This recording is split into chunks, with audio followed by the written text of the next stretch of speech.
Hi, and welcome to my crisis communication presentation. I'm your presenter, Susan Crone. The focus of my presentation is on the Mylan EpiPen price controversy. Mylan is a pharmaceutical that produces and markets brand name and generic drugs. It came under fire for an exponential pricing increase of the EpiPen over a 7-year period. The EpiPen is a life-saving drug used by individuals who are known to have an allergy to specific foods, insect bites, bee stings, and other allergens such as animal dander. These individuals, both adults and children, are at risk of anaphylaxis, which is a serious onset allergic reaction that may cause death. I will add that children are the associated focus of the crisis commentary. Social media was the voice of awareness, as one reporter puts it. The EpiPen pricing controversy shows the power of social media. An online petition gathered more than 80,000 signatures in 45 days and prompted more than 121,000 letters to Congress.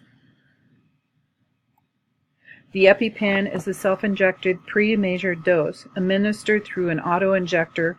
The EpiPen is not a new drug. It has been on the market for over 40 years. However, Mylan Pharmaceuticals acquired it in 2007. Mylan holds 95% of the market share on this drug, and the EpiPen dominates the U.S. market. Yes, Mylan has a monopoly, hence the pricing controversy. In 2009, the wholesale price, the price which pharmaceuticals pays, was $130.50 for a 2-pack of auto-injectors. By July 2013, the price was up to $264.50, and it rose further 75% to $461 by May of 2015. By May of 2016, the price rose again up to $608.61. Over a 7-year period, the pricing of the EpiPen had risen about 500%. Mylan does not see that total amount. They only receive about $275.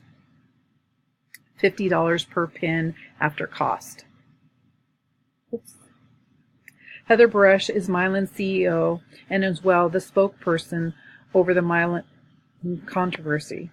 With the multiple videos and show news and briefs I have reviewed, Heather Buresh has been a positive and well-versed voice over the controversy, remaining consistent with her statements both in the news interviews and before the House Committee on the Oversight and Government Reform. Her style and consistency communication was a factor in Mylan's image restoration. Moving through the list of image restoration strategies from the Image Repair Discourse in the Crisis Communication article, Heather Buresh did have a well-developed plan of action when addressing accusations using many of the strategies presented in the article. Denial, shifting blame. The CEO of the company attempted to shift blame to the Affordable Care Act, the insurance companies, and pharmacy benefits managers. The largest deflection was to the health care crisis.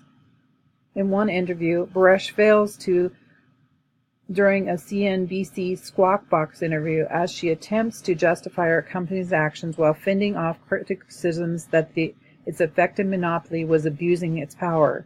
She blames the price hikes on the failings of the health care system. Reducing offense, bolstering compensation, and transcendence. Bolstering. Heather throughout defended the price increase. Compensation. Offered co-pay assistance and introduced generic EpiPens into the market at a lower cost. Mylan CEO Heather Buresh said, "We have been a long-term committed partner to the allergy community and have taken immediate action to help ensure that everyone who needs an EpiPen injector gets one." Transcendence. She talked often about Mylan's lobbying efforts and how they had brought more accessibility and availability to those at risk and increased the provision of the EpiPen availability to schools, stating that Mylan had provided over 7,000 free pens to over 66,000 schools and was continuing this effort.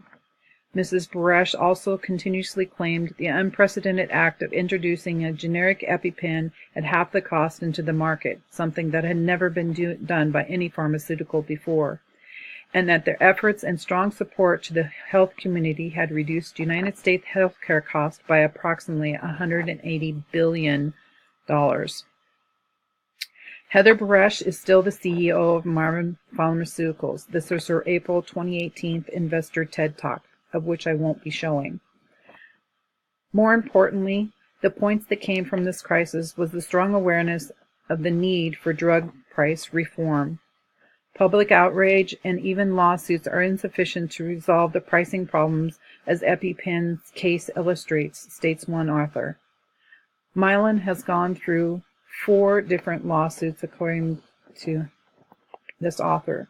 Reform in the future could mean lower cost of developing new drugs, the introduction of targeted price controls into the market, integrating the ability to encourage competition in hopes to decrease monopolies such as Mylan had with the EpiPen, and legislation that mandates rates on rebates are just some of the outcomes.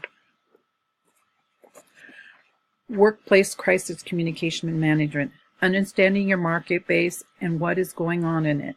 Pay attention to the social media trends.